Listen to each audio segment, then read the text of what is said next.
दो नमाजों के जमा करने की वजह से ये मसला जो है मुझे याद आया है कि अगर औरत हैज़ की हालत में थी, हैज़ से पाक हुई है, तो पाक होने के कई कंडीशन हो सकते हैं। अगर औरत सुबह से लेते हैं, अगर औरत तुलुए फजर से यानी फजर का वक्त आने से पहले पाक हो रही है तो वो गुस्ल करने के बाद मगरिब और इशा की नमाज पढ़ेगी।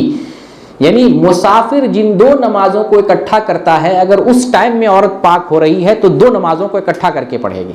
फजर से पहले अगर वो हैज़ से पाक हो रही है तो गुस्ल करके क्या करेगी, मगरिब और इशा दोनों को मिलाकर पढ़ेगी। ठीक है।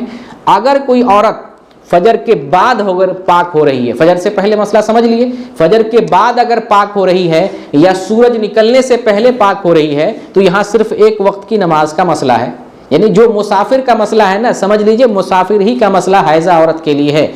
अगर फजर के बाद पाक हो रही है या सूरज निकलने से पहले पाक हो रही है तो सिर्फ फजर की नमाज पढ़ेगी।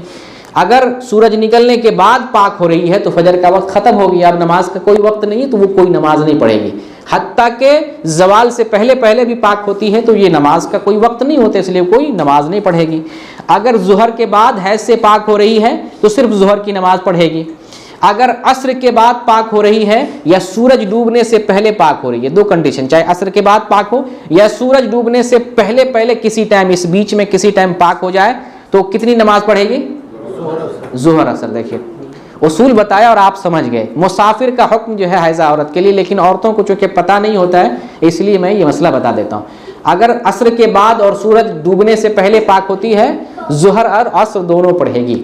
अगर मगरिब के बाद पाक होती है तो सिर्फ मगरिब पढ़ेगी। अगर इशा के बाद पाक होती है, इशा के बाद या तुलुए फजर से पहले पहले इस बीच में किसी भी टाइम फारिग होती है, पाक होती है, तो मगरिब इशा दोनों।